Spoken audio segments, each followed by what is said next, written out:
どうも皆様こんばんは。ハリウッド俳優のシャギです。そしてhere the Antonio director Antonio and we have today Godzilla -1 and let's have a review after watching it and thank you to be my show Antonio. Thank you for having me again. Thank you. It's too fun and thank you for driving too far. Always good to see you. Thank you so much. Thank you. And okay, so Gonna go see. let's see.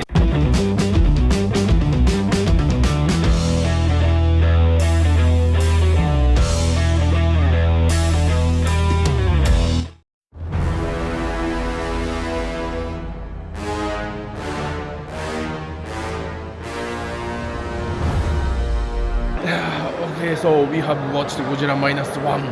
Before starting, let me ask you, have you watched the Hollywood Godzilla movies like Monster something and then the Godzilla versus King Kong or something like that? I never watched the Godzilla versus King Kong, but I do have a long story with Godzilla. I never knew why they call it Godzilla here, which is the way I learned it as well. But I remember like growing up watching the one in the 80s, which I loved as a kid. I used to have my like the chubby Godzilla with me, like it was one of my favorite toys. It was always destroying everything. And after that, I was really excited when Hollywood made the version with Matthew Broderick. It was entertaining, but it sucks because it was a different version. The last one that I really liked was the one with Ken Watanabe. Like Gareth Edwards directed the one. I don't remember the director. But what I like is that they kept a little bit like of the original, like essence of it. That is something that it has been like in my past. Actually, the original film, like the one in the 80s, it's something that inspired me also for. You saw that? You saw the original? Yes. Really? So it is cool actually to see that they keep exploring it. How was that today's Godzilla movie? Today I feel like I watched like 3 films. Oh really? Like like because we have like a really, I think I watched like 3 films and a soap opera. Because we have like the whole dynamic with the family and the friends, right? Yeah. Which feels like a soap opera. And then we have the whole war film at the beginning, right? Like the like World War II and Japan, like Lucy, and then all the aftermath, right? And then we have the story of like the creature and the beginning of the creature, which was casted aside, and then we have the cool action film of like a group of people coming together to try to save Japan, right? I was very intrigued because as I was watching, I keep like just thinking about it. It's like this feels so disconnected. Oh really? The way it wrapped up makes sense, right? Because they connected the dots.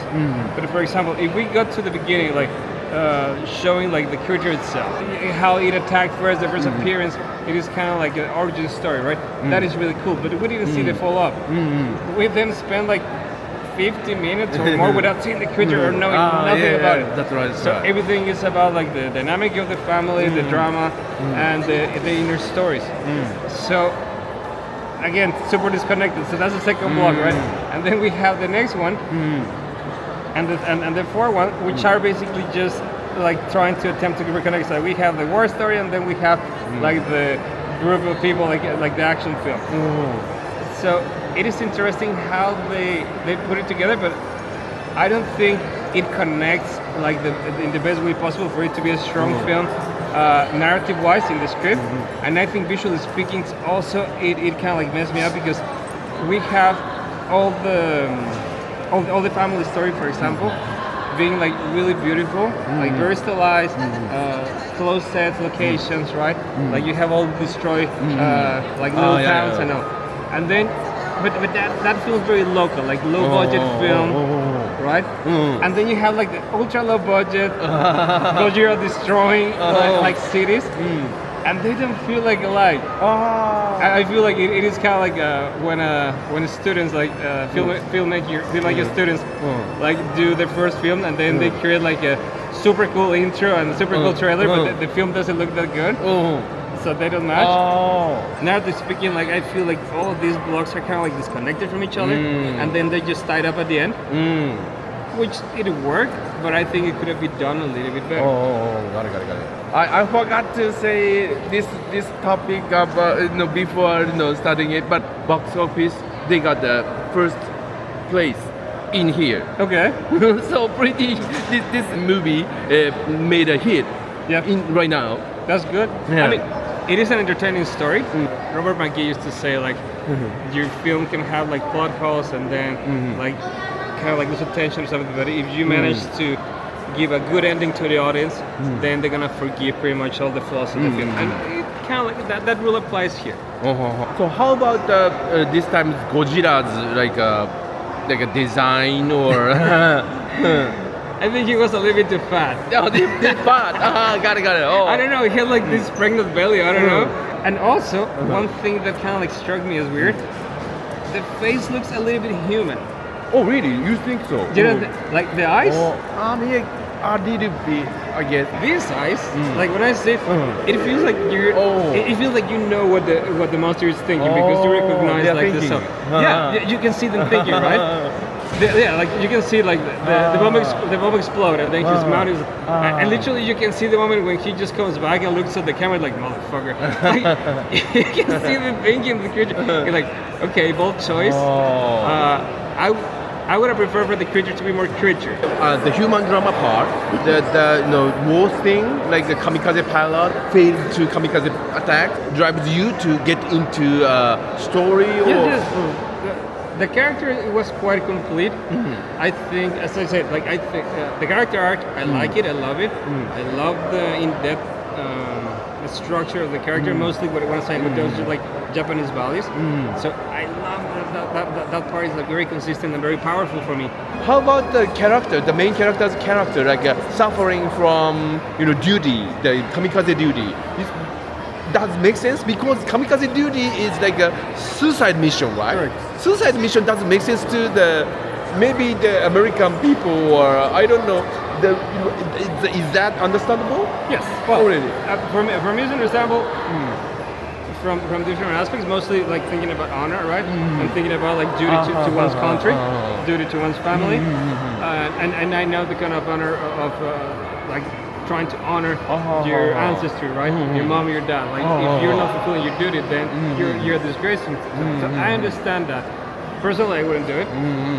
I would find a way to just jump at the end as well. It is like, why do I have to die again? Like, I understand more like a samurai killing himself because he failed.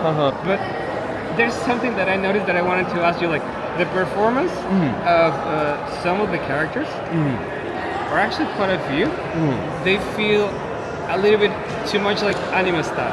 Oh, really? Yes, like for me, the way I see it, because I watch a lot of anime, and the way I saw things, it makes me wonder because I had never been to Japan. I know very few Japanese people that I love, you guys, but I'm unfamiliar with the mannerisms and idiosyncrasies, right? So I know a few, for example, like the respectful ways, the bowing, yeah. but hitting table, right? Hitting the table. When I was seeing like. I think I'm watching anime right now. Really? Too cartoonish. For me, because I only see in those places. I've never seen anyone in real life. So, for example, my question to you is that a... That makes sense. Because here's the thing. For example, I'm Mexican, right? So if I see a film or a TV series or soap opera in Spanish, most of the things that I see as an audience from Mexico that speak Spanish, they are over the top. Like writers write dialogues that are not very natural to the way normal people speak. They always kind of like exacerbate, and actors overreact massively. Actually, soap operas are known for them to be like suffering like drama, like very very. So I wanted to ask you that. You think I was asking?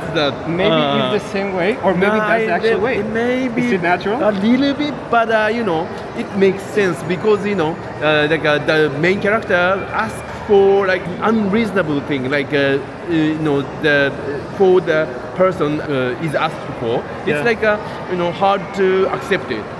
Sometimes at the situation you have to ask for it strongly, right? Yeah. So ask for it strongly that might happen. Okay, okay. Thank you so much. Thank you for the variable opinion from director Antonio. Thank you. Yeah, Thank you for having me again. Say bye bye. Thank you. Goodbye, guys.